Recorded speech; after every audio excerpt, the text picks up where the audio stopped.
So the time has come, the end of Ty West trilogy, but does it stick the landing? By the way, please stick around to the end of the video to see some really fun swag I got at my preview screening. Hey y'all, my name is Mike Vaughn, and in this video, I'm going to do a spoiler-free review of MaXXXine. So I gotta say, I was beyond excited for MaXXXine, as I thought the previous films were brilliant. X being a gritty Texas Chainsaw love letter, and Pearl being a nod to old Hollywood and a haunting character study. So how does MaXXXine stack up? Well, I think that the movie is overall solid, yet no, sadly, it doesn't stack up to the other two. As for the positives, I adore the use of giallo iconography. If X was inspired by Texas Chainsaw and Pearl classic Hollywood, then I love that MaXXXine feels like a greatest hits of filmmakers like Bava, Argento, and Fulci. West truly does a stellar job at capturing this slimy, greasy, neon-coated Hollywood of the 80s. The movie also rewards fans with nice Easter eggs sprinkled throughout, not only to other films, but to the previous films as well.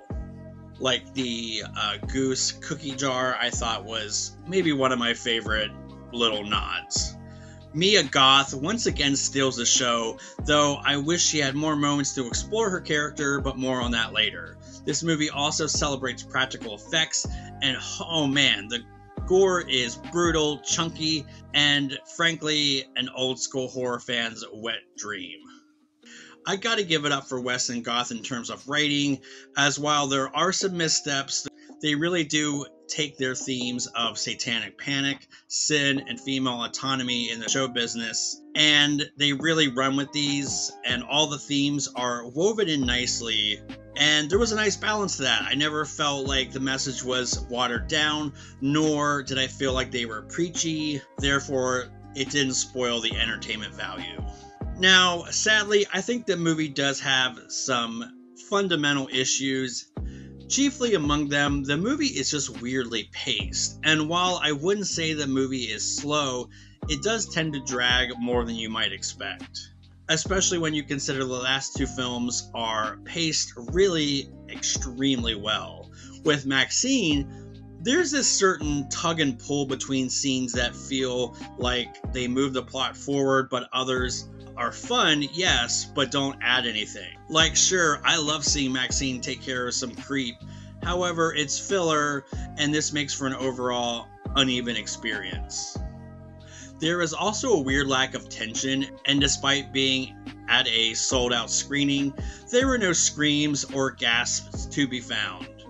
I won't spoil the finale, but I don't think it worked as well as it could have. Giallos are stylish, graphic whodunits, but there weren't enough clues and foreshadowing to make the finale really satisfying.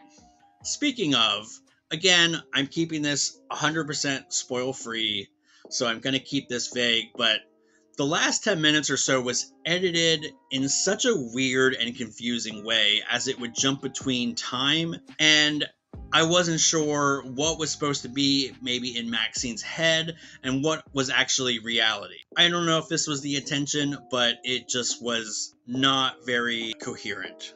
For a movie called MaXXXine, we surprisingly learned very little about, well, Maxine Minx.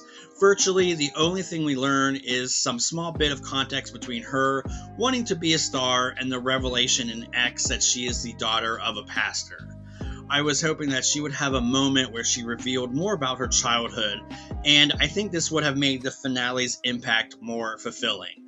What drives MaXXXine in wanting to be a star, wanting a life she feels she deserves?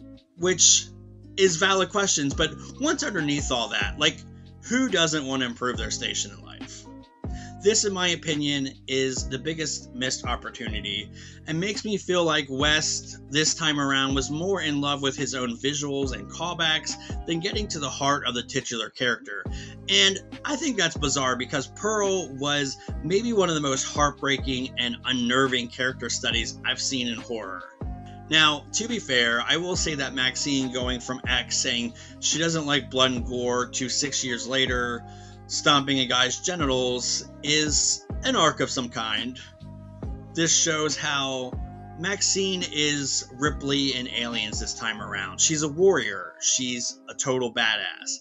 But I still want to see what's underneath that battle-hardened shell. So this is just my initial thoughts, having seen it only once last night, but I do want to do another spoiler review later on after seeing the film a few more times. Overall, I think the movie's strengths are the visuals, Goth's performance, and the clever way the filmmakers used its themes in a way that felt fresh and interesting, not to mention some nice gore. However, weird pacing and a so-so finale makes for an uneven experience. Like, it's not bad.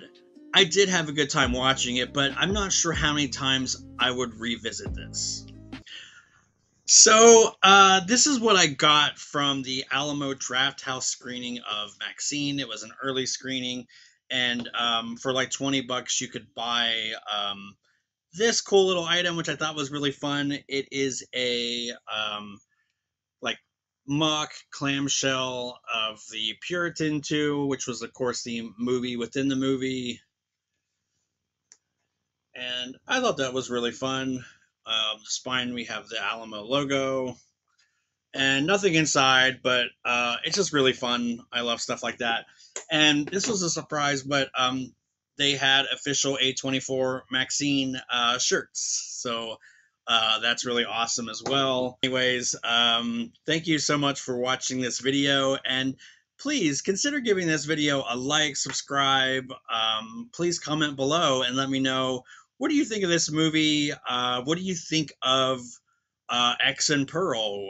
What do you think of this as a really interesting horror trilogy? Wait in the comments, and I will see y'all in the next video.